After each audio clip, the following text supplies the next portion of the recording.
Hello, hello. Good morning, good afternoon, good evening, wherever you are in the world. Welcome to today's episode of the We Win podcast, powered by Accelerate Her Africa. I am your host, Lolita Ejiofor, and it's great to have you here listening with us today.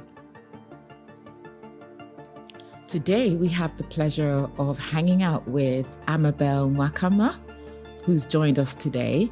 She's a social change agent and an international development expert with over 13 years of experience transforming lives across Africa. As the current director of programs at Leap Africa, Amabelle leads initiatives spanning 13 African countries, having equipped 7,600 entrepreneurs and reached 24,000 students in public secondary schools. Amabelle also works as an international consultant, collaborating with governments, private sectors, and non-profit organizations to improve project effectiveness.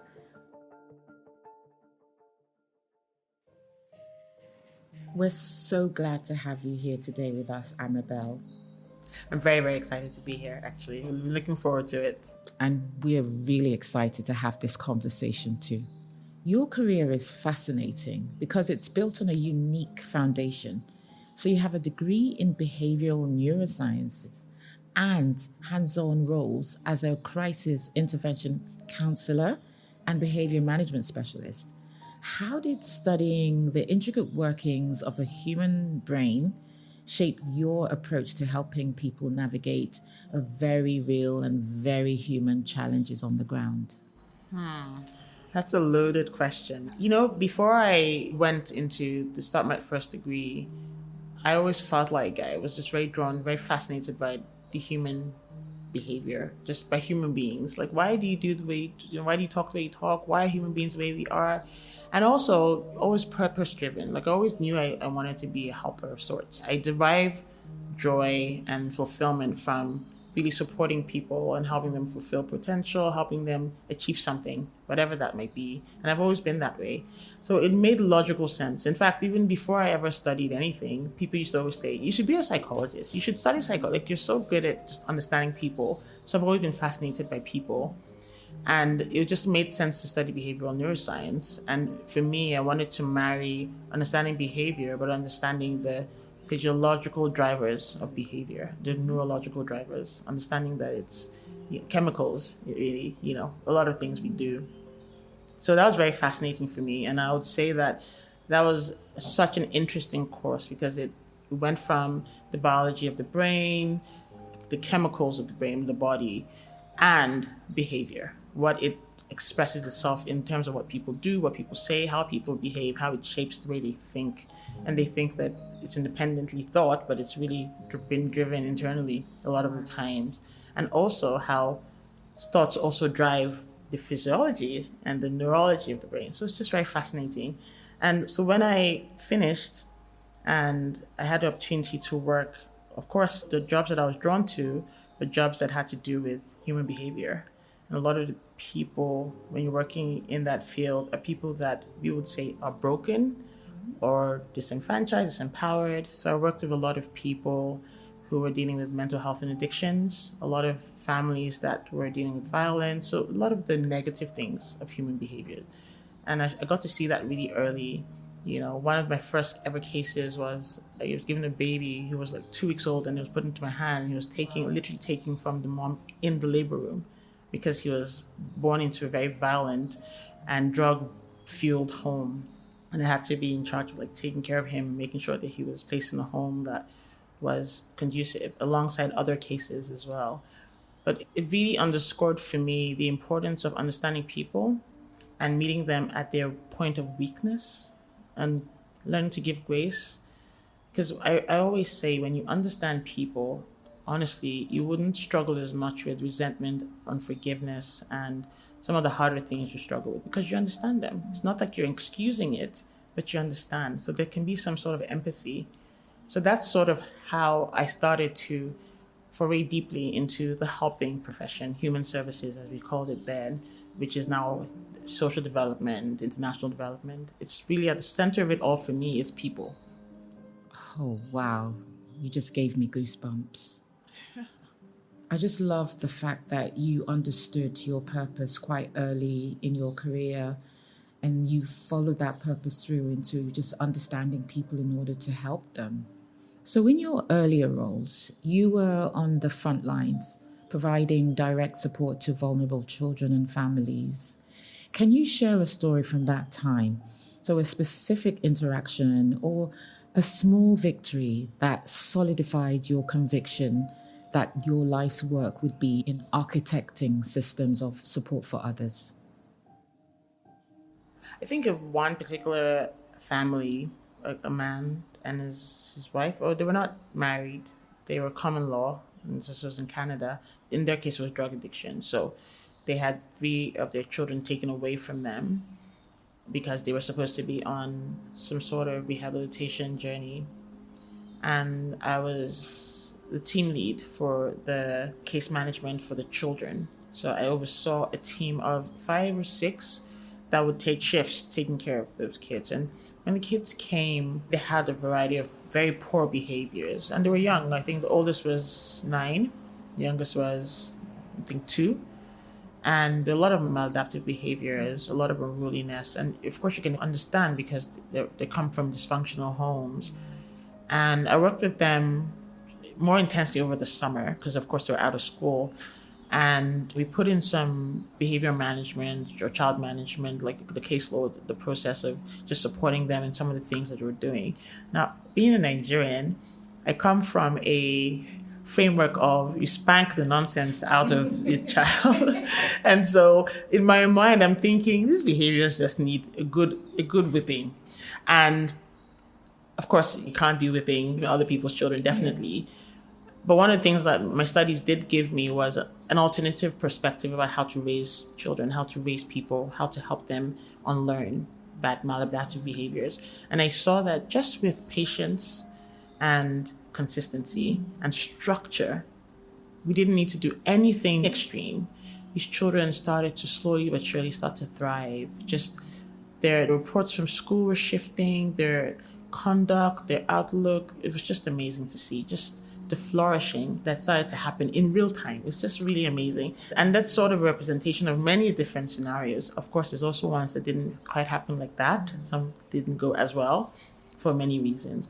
But just being able to see that, it changed my whole paradigm on vulnerable people, vulnerable children, so much so that now being in Nigeria and seeing some things with young children or seeing some things with teenagers and my approach to them, people are like, oh, she's westernized. She doesn't believe in she's Western. But it's not that. It's because I actually have a proof of concept that there's a better way, more effective and more dignifying, humane way to do some things with people. I just love the fact that your knowledge of behavioral issues is coming from a place of studies and facts, and it helps us to understand why people behave the way they do.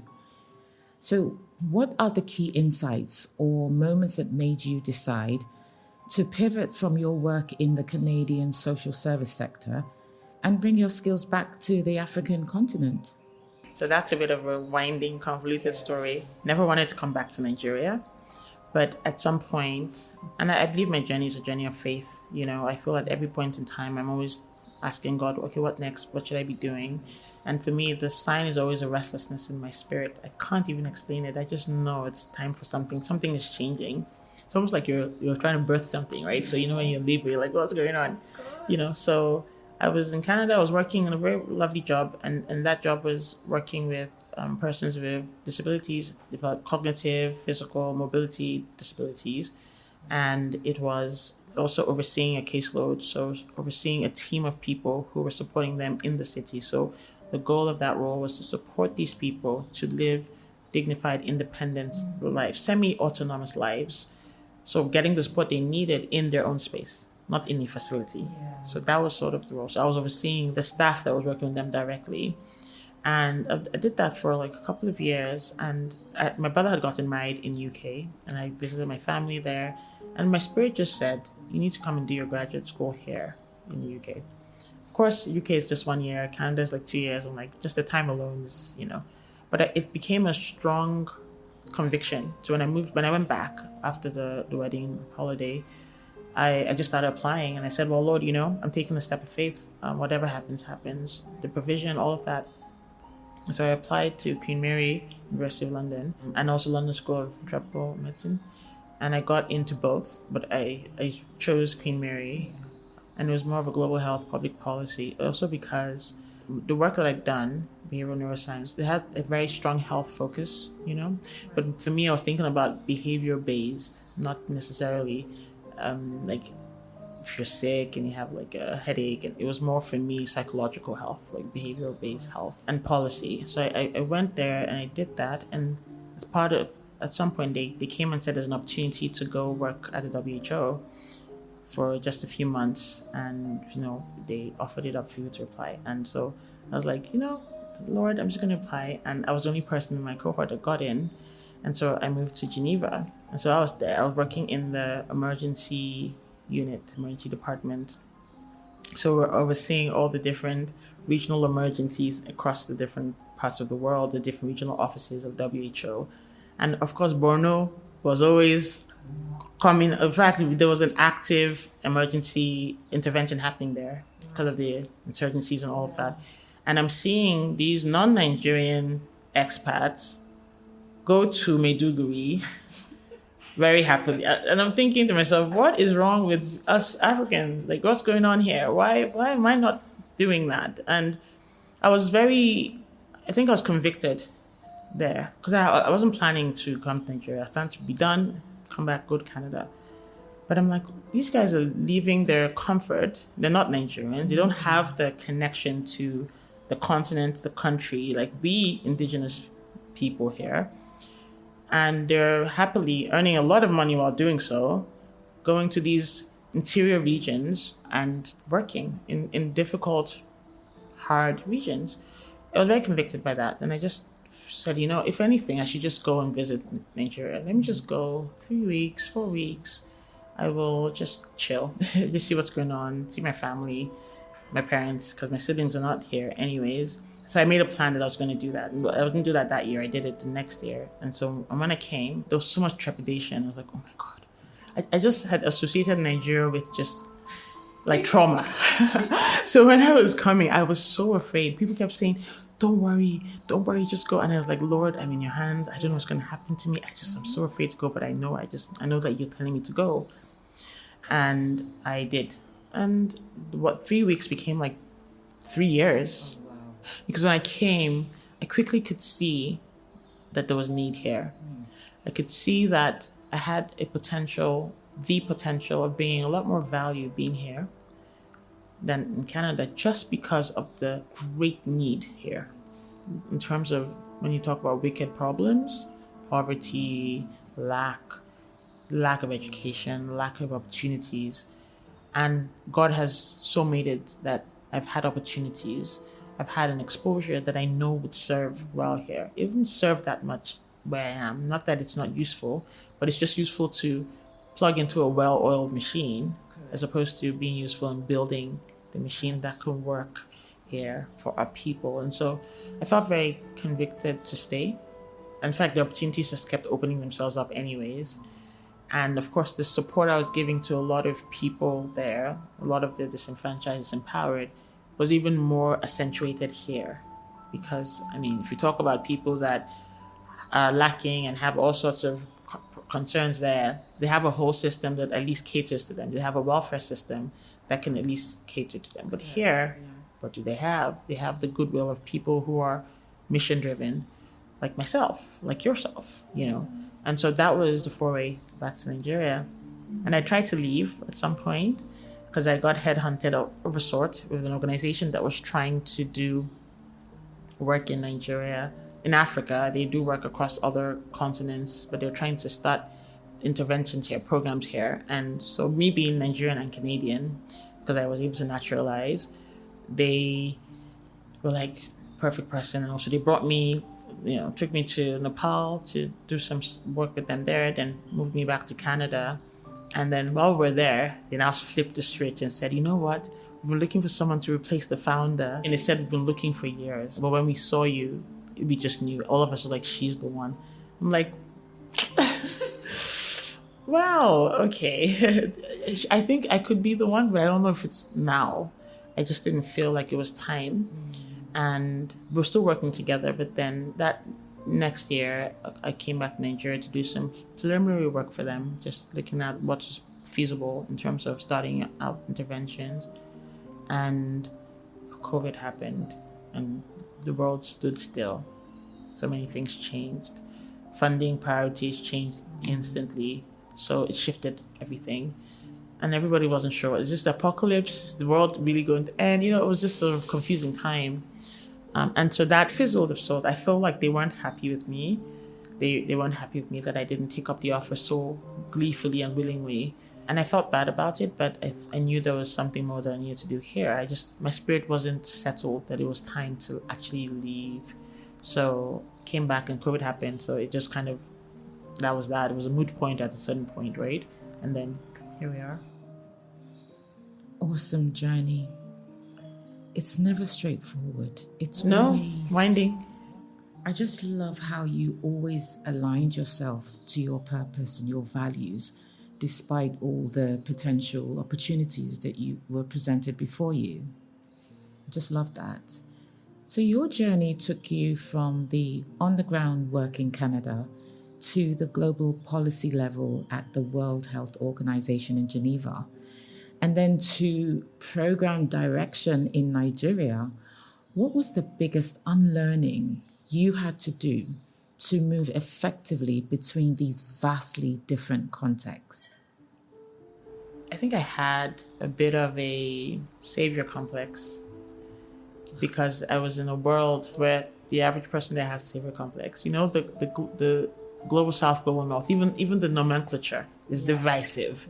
Like the south is to be saved, the north is to come with the saviors. And so here I am steeped in that world. So, I'm a savior. And then I'm doing this work at WHO and I'm seeing my colleagues who are mostly white folk, global, European, American, and they're saving us in Borno, So I think coming here, there was a sense of superiority almost. Like, yeah, I have all this exposure. I mean, I'm coming to fix you guys. You guys are, you don't have a clue. I have a clue. So much pride, right? You don't even realize you're operating in such pride. And I think God had to humble me. These people are some of the most enterprising, the soundest people you can ever meet. Talking about Africans, give them a little, they can stretch that little. The system has failed them, truly, but it's so much more nuanced than you're these people that need to be saved. The structures, the systems that almost connive to keep the status quo what it is, it's outside the control of many people. And understanding that indeed, I'm not a savior. I also need as much help as many of these people. In fact, I have a lot to learn. Was humbling. And I am so grateful for that. So grateful, because you don't realize that you are being indoctrinated of sorts, using that word very loosely, or entrenched in a mindset. So when you're here and you're immersed in here, it allows you to have a balanced perspective because you've seen both ends. You've immersed yourself in both ends. So you can discern what is really true, what is the honest middle of both worlds, and how to somehow marry them. So the unlearning was that these guys don't need saving. They can perfectly save themselves. They just need supporting. They just need agency that we all collectively need anyways. So I was humbled by the learnings of just saying these are absolutely amazing human beings. Whether high socioeconomic status, low socioeconomic status, educated, uneducated, exposed, traveled or not, that entrepreneurial resourcefulness just blows my mind. And I see it every single day. Like sometimes I'm looking at my colleagues and looking at people I meet, and whether it's constituents or beneficiaries, and I'm staring at them. I like people watching. It's a bit creepy, but I do it. I just love it. I love staring at people and watching them. So I can literally go to some bench in the middle or somewhere and just sit and watch people and just imagine their stories. What lives are being lived by these people, and it fascinates me endlessly. But I look at people that I work with or I have the privilege to serve, and I'm amazed by them. I stare at them in awe, and they don't know that I'm staring at them in awe, but that's actually what I'm doing. Like, just so moved. Yeah. Yeah, I guess it can be really humbling when you really understand these people just because you've taken the time to observe them and understand what they're going through. When you look at a complex social problem, what is the first step your mind takes now as a system architect that it wouldn't have taken when you were a hands-on counsellor? So the difference for me is moving from a narrow thinking of problem solving to a systems level way of thinking systems change, and thinking, why is this true for you, instead of thinking about why is this true for person A or B right now, and I can solve person A or B, but does that change the fact that person B to Z have the same issues, and I cannot solve one after the other. It's very inefficient to solve for just the one, because how many hours we have in a day really, and how many hands do you have, and how many brains, like you're one person, versus thinking of the solutions that affect persons A to Z equitably, that allows them to solve for those problems. So that systems level way of thinking is one thing that I do differently now. So when I come across a complex problem, and pretty much most problems are complex, it's really not usually black and white. There's a world of things that are feeding into or constraining that problem. I think about, I want to go deeper to understand what is the reason why this is happening. Because let me use an analogy of a tree. If the fruits of a tree, I pick one and I see that's rotten, I pick a couple and I see that, and I think, oh my gosh, I need to now go ahead and start picking all the rotten fruits from this tree. The question is, why are there multiple rotten fruits on this tree? So it's a deeper issue. It's not a fruit problem, it's a root problem. And if you're going to solve for all the fruits, you should be solving for the root. What's wrong with the root? And then once the root is solved, I know this is a simplified way of thinking about it, but it does help. Once that root is solved, then it allows for the fruit to start to come out better. And that's how I look at problems. What are the reasons? What are the things contributing to this? What's within my locus of control? Because I cannot control everything.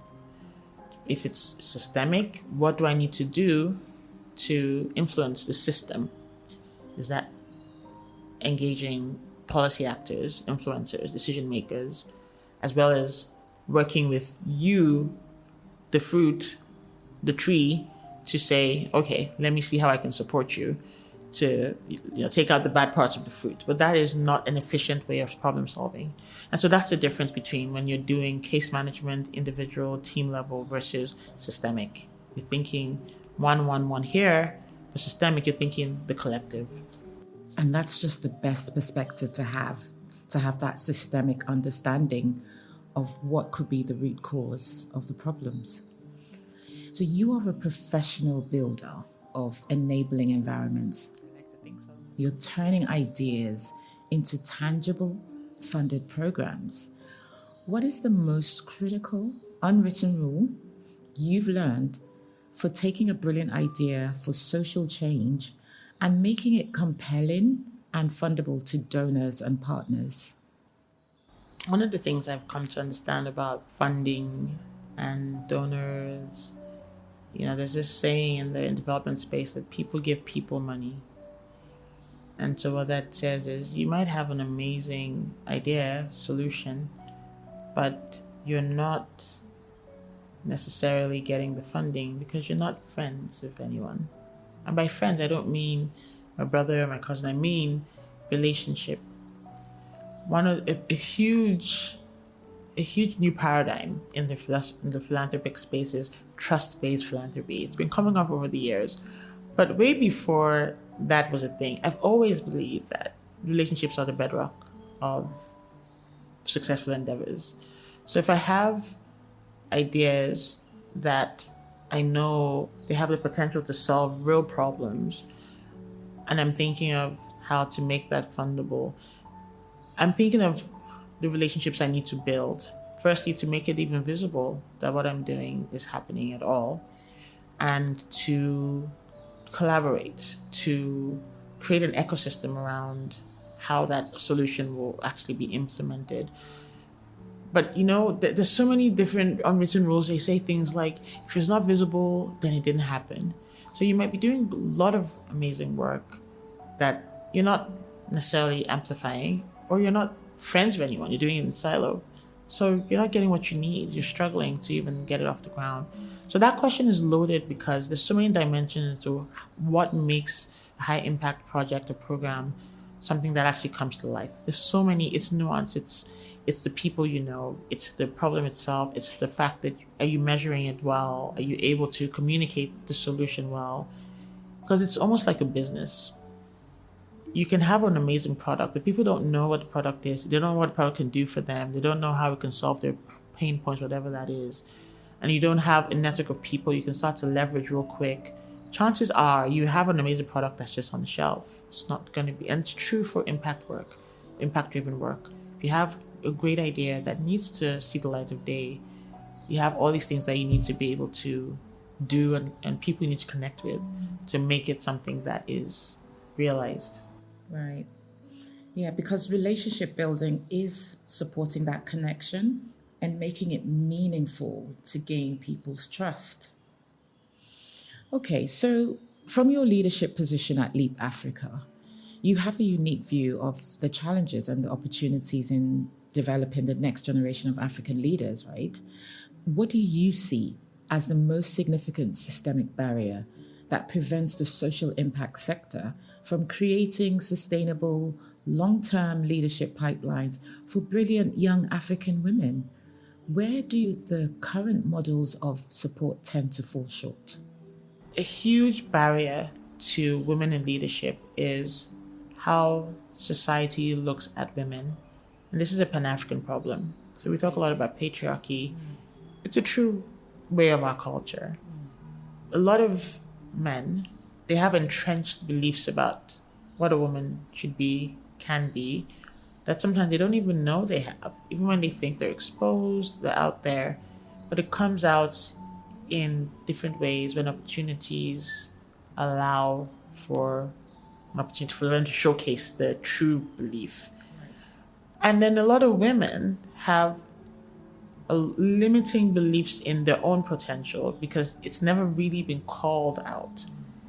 So they've also entrenched an identity that doesn't see them as so much more than what they are, which is why you rarely hear men talk about imposter syndrome.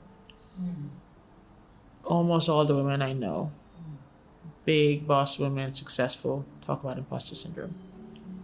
That in itself just underscores just a different way we approach how we think about our leadership, our potential. That's one barrier. And I think I start with that because that filters into everything. If we change the way we think, if we change what we believe, it starts to manifest and find expression in things we do, in how we show up, in our ways of being, in our ways of doing.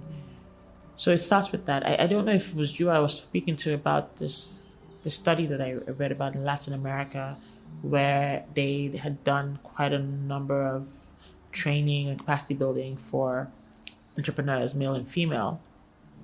And they observed that in spite of the fact that these groups of people were having the same kind of training, same kind of mentorship, same kind of support, everything was equal, but the outcomes were different in terms of the business outcomes. So the men were still outperforming the women.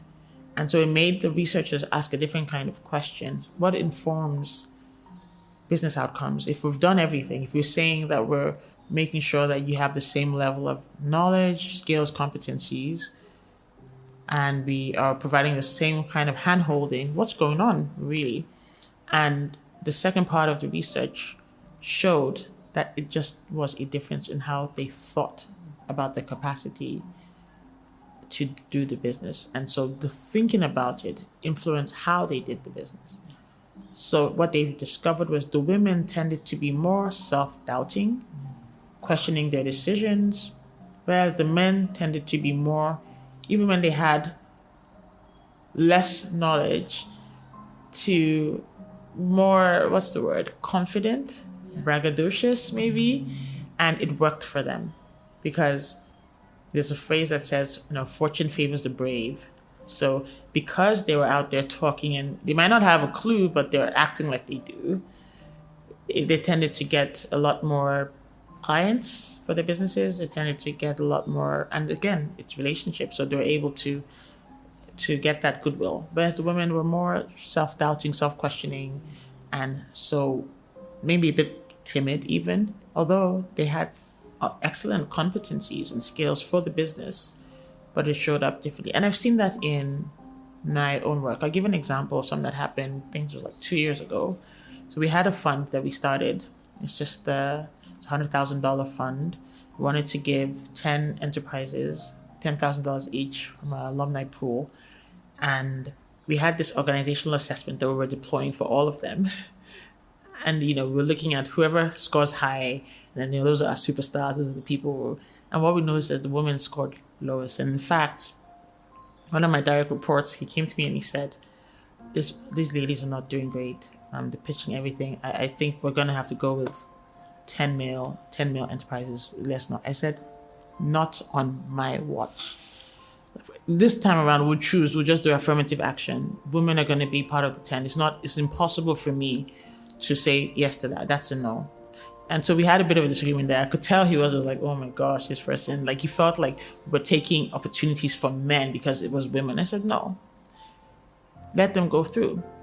Now, one of these women who was the bottom 3, so at one point of the program, we had to go and do site visits, which the learning was do site visits first. So we did site visits, wanted to go see them because they were all across Nigeria. Wanted to go see them in their spaces, what they're doing, the enterprise, the work, the impact. They're all social enterprises. And our superstar guy, we're so proud of him, like this guy is just a superstar. Went to do a site visit for him, and my team was scrambling. They were like, we are in trouble. This is a guy that we have pretty much put our name on. We need to, contact our people and tell them, no, don't let's do that. Then the lady that was lower, and he was the highest performer on the assessment, the lady who was one of the lower, like bottom 3, went to see her and was so blown away by her work, the impact, that when we were invited to the States to do a presentation, she was our first choice. The only reason why she didn't go was because she didn't have a visa.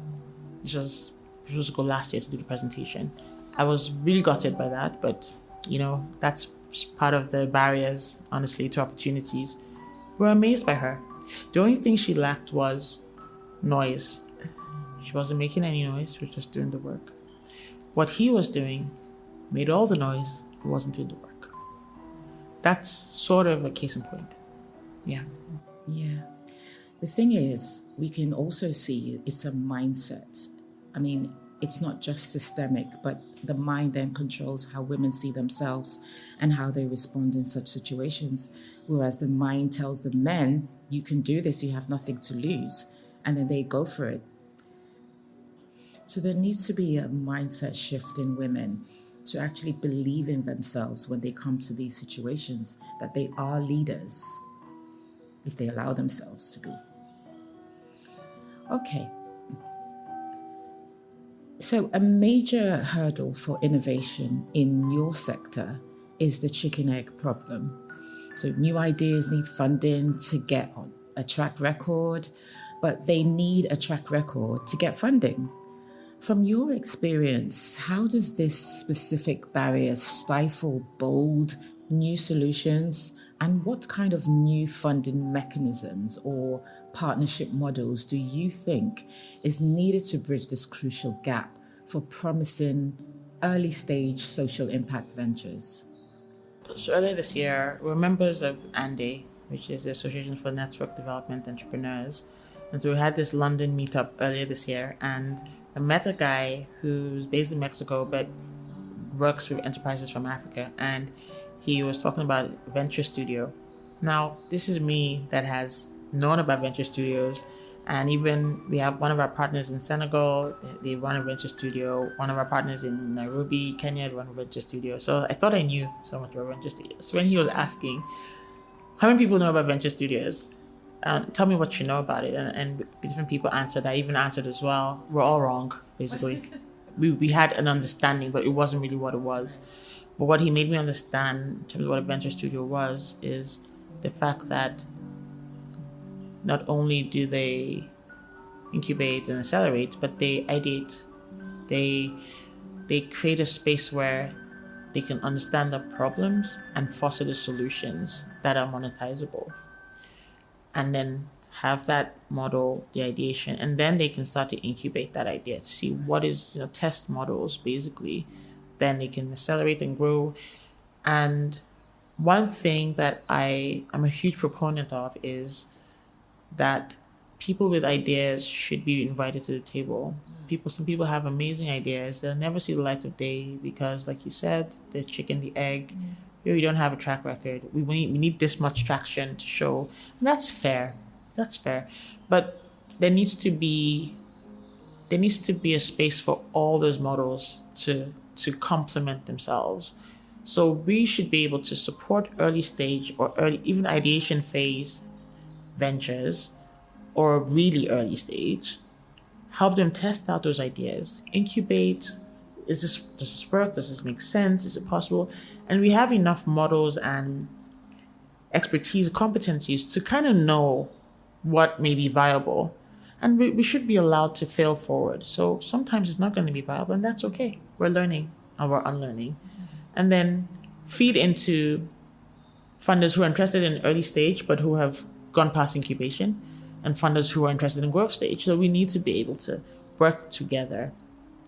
So some funders, which is I'm very passionate about, should be willing to ideate, should be willing to support that within parameters of testing, making sure not just everything that comes and say, oh yeah, let me fund because it's new. No, there's measures and there's metrics you can use to kind of determine, and even like prototyping, modeling to see what is possible, and then start to push it through. Some will fall, and that's good. It's good for those ones to fall because they were not viable then. And the ones that don't, and then they become something maybe world-changing. Yeah. I think that ideating stage requires a level of discernment, which could come from the ecosystem of investors as a whole. So that, yeah, you're right, they could be more selective in terms of what goes into incubation and accelerating from there. So, yes, I think that would be great if ideating becomes a point of focus at the early stages for startups. So looking at the next generation of African leaders you work with, what gives you the most hope? And what is the one piece of advice you find yourself giving them most often? It goes back to what I said earlier about how I was humbled. I really, truly, and I'm not even saying this because I'm African and because it's a good thing to say. I've had the privilege to live and work in different continents and experience young people and experience different cultures. I don't think there's a continent like Africa, honestly, in terms of diversity, but just the entrepreneurial resourcefulness of these people is absolutely mind-blowing. Like, that there's some interactions I have that when I go back and I'm thinking about my day, I'm just like, God, you are something. Because when you talk about diamond in the rough, in fact, there's a scripture that talks about hidden treasures in secret places, in dark places. I always used to think about it in terms of, oh my goodness, you're going to show me how to make $1 million in like the most unexpected places, unicorn. But one day it occurred to me that a huge part of that scripture is people. Is people as treasures in secret places. And that's what I've come to see about this continent. We are truly diamonds in the rough, secret or hidden treasures in secret places is what I really believe this continent's people are. So when I talk to people, the young Africans that I meet, one thing that I am committed to doing, because I know how powerful self-belief is, I am committed to speaking what I truly believe to be true, but speaking like, well, but they don't believe may be true. They question because they're not told that they're that special. They're told that they're in need of saviors. They're told that they are problems to be solved, not solution providers. I'm saying that you are the solution. You're not the problem to be solved. You're the solution. So I did this campaign training just last week. Me and my colleague, I forced her to do it. And it was sort of like how to do a fundraising campaign. It was 2 days of 4 hours of training. It was very intense, 4 p.m. to 8 p.m. for 2 days in a row. And one of it, they said, just randomly start pitching. People should pitch about their organizations and people. So I started pitching about Africa and African youth. And I said, the African young person is the solution to the world's problem. By 2050, 1 in 3 young people will be African. They are the productive workforce of the future and the now. They're the reproductive future. And they are the ones who, if they're not properly supported, skilled, upskilled, enabled, equipped, then the world is hopeless. They're the ones. So they are the solution. I speak that into them. There's a funny story I like to share, and I share it with them a lot too. There's a story I read about a lady was talking about how she was such a poor performer coming out of university into the world of work. She worked in advertising and all. She was terrible at her job. People complained about her. Her team members were tired of her. And one day her boss called her into the office and said to her, I've been watching you for a while and I'm so impressed by you. Like you have such an amazing future ahead of you in advertising. Like you have a gift. And she's thinking, really? And he said, yeah, I've been doing this for 30 years. I don't think I've ever quite seen a gifted person like you.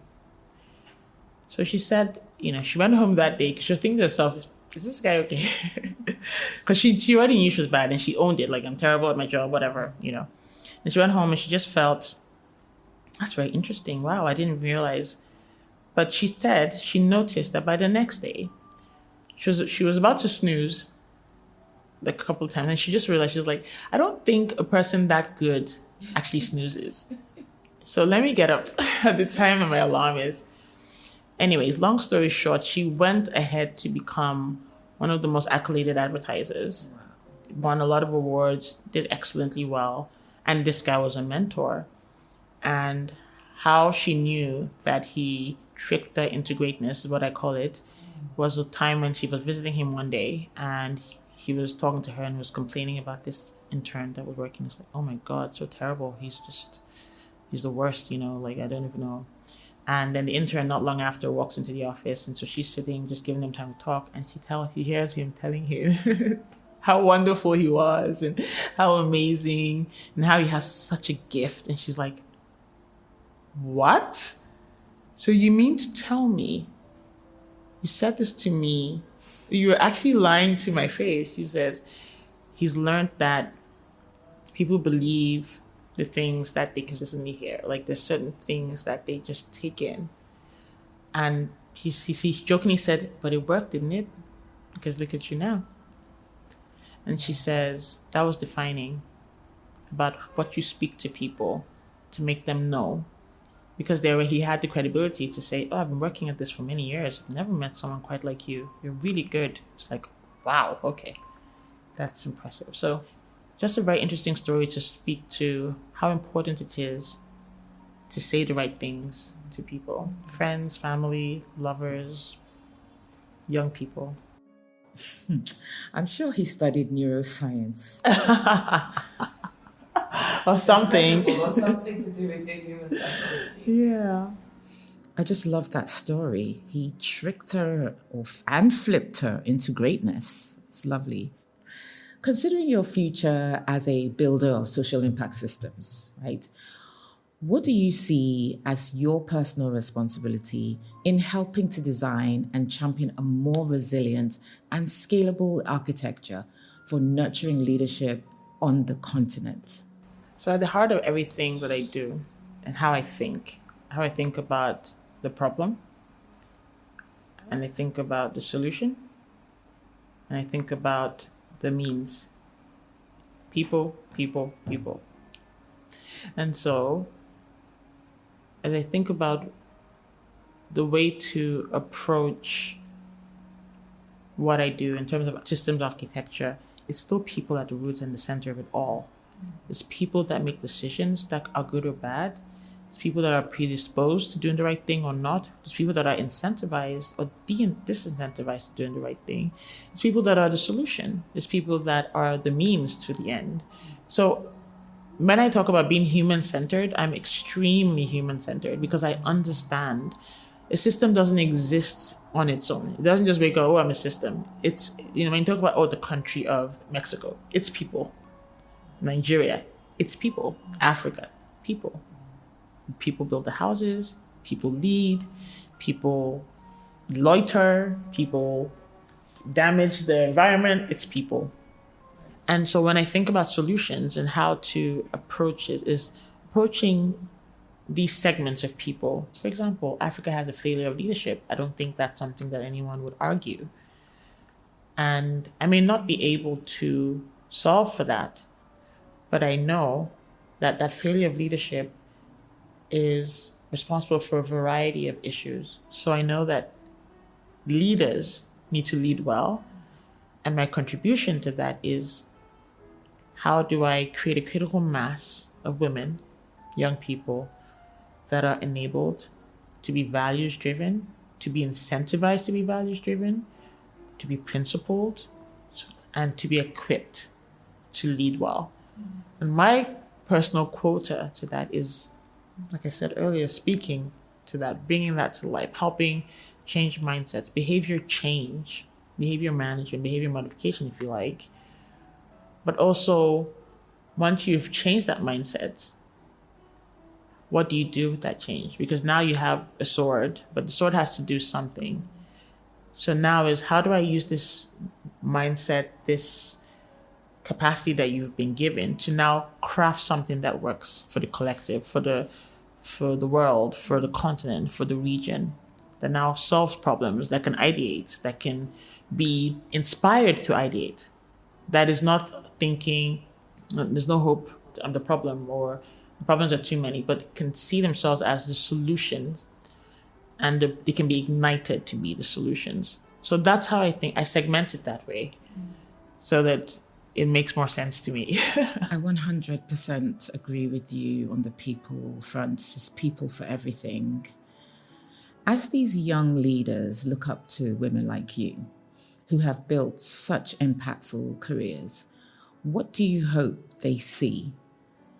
What aspect of your journey do you feel is the most important lesson for them to understand? What do I hope they see? I hope they see that continuous learning is non-negotiable, continuous improvement. I really abhor that this is who I am. I can't even stand it on any level. The funny thing, one of the things that I learned through neuroscience, there used to be this belief up until like the maybe late 80s into the early 90s that the brain was fixed in terms of what we were able to do. So the first 5 years, I even read a book in uni, it says the first 5 years last forever. Oh, come on. You know what I mean? Like the belief that we couldn't really keep reinventing. I never believed that. I don't like limiting things. I don't like the idea that you cannot. I struggle because I think my faith feeds into that as a Christian. The Bible says you will be transformed by the renewing of your mind. Your mind is renewable. So it's said in the word. I'm sorry. I'm not. Your word is not going to trump God's word. Sorry. Right? And so I've always believed that the mind is. And then neuroscience and science caught up with that. They say, oh, actually, the brain is very plastic. Up until you die, you can actually keep learning, keep improving, keep developing. Maybe the pace might differ. The incentives might differ as you're a certain age versus when you're younger. And then they talk about being more malleable, and those are fair points. But there is no fixed state that is impossible. And I also, second point is I don't believe in the impossible. I believe that everything is figure outable. You haven't found a way to figure it out. That's all. So even when people say, oh, there's no cure yet, there's no cure right now. Listen, you can't tell me whether there's a cure or not. You know what I mean? I don't even like those like kind of limiting statements. I think it's just our limited knowledge for the now. I believe there's that capacity to keep developing. And I want people to see that. I want people to see that you're not fixed. Your story is not the end story if you do not want it to be. You are not the defined box that people have set for you. Because, again, a lot of the things that I face, even with people in addictions, I've worked with a lot of people, addicted to all sorts of things, just with drugs. And one thing I remember, one of the ladies I was working with, in Canada, she was a drug addict and she was also a former sex worker. And she said, oh, I have an addicted brain. They found that we have addicted brain. I'm like, excuse me, there's no such thing. Or she was going to argue, and I didn't want to argue because it's a belief she has. But it just struck me as this is an identity that's been taken on, that I couldn't help being an addict because I already am predisposed to addiction because I have an addicted brain. What does that mean? So my desire is that people see that you don't have to be defined by, especially the negative connotations, associations, identities that have been thrust upon you. No matter where you're coming from, no matter who you are, no matter the mistakes you even made. We've all made many mistakes. Allow yourself to continually improve and believe that you can.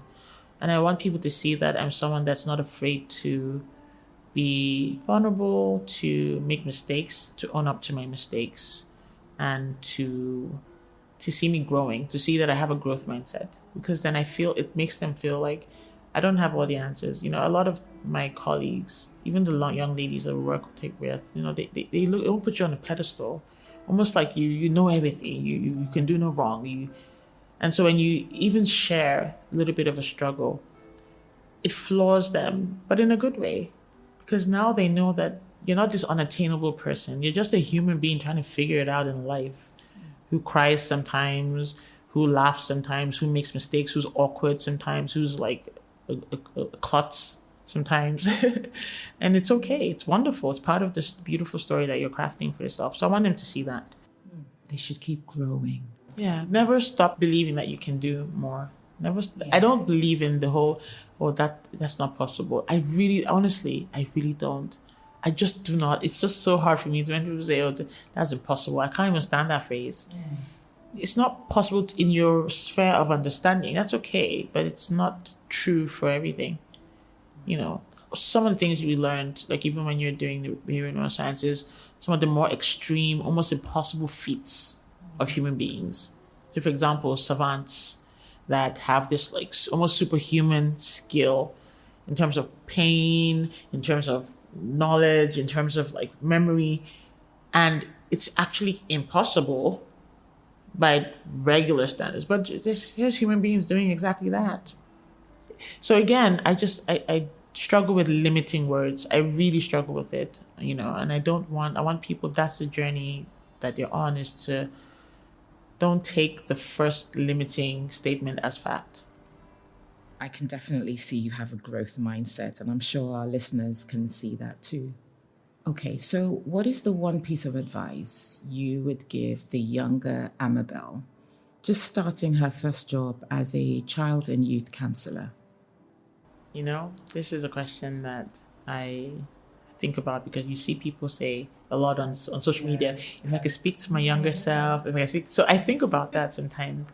And I think the one thing that I would say to my younger self is to do it scared. I think, growing up, being younger, especially being in so many different contexts, I think there was just this general fear about trying things. Always the fear of failure is the word I'm looking for, is the phrase. So not trying because you didn't want to fail. Not being bold and almost like ballsy because, oh my goodness, what if it doesn't work out? And I think a lot of women are in that box, really. So I'll tell my younger self to do anything and everything in spite of the fear of failure. Fail if you're going to fail. That's okay. Failing is actually the way forward. Failing is the way forward. Maybe I should pin that up somewhere. But yeah, be happy. Fail many times. That's what I'll tell my younger self. Fail happily. Yeah. I love that. Do it scared. For a younger woman listening who has a powerful idea for social change, but feels intimidated by the system, what is the very first, most practical step you would advise her to take to turn that passion into a concrete plan? So the biblical reference, again, that I always use is, what do you have in your hand? Every one of us has lowest hanging fruit. Sometimes we don't know it, but we have, whether it is someone to even share that idea with, just to even, sometimes when a lot of women we're outwards, we call it outwards processing. That's why we talk a lot. When we talk, we get better clarity of what's inside.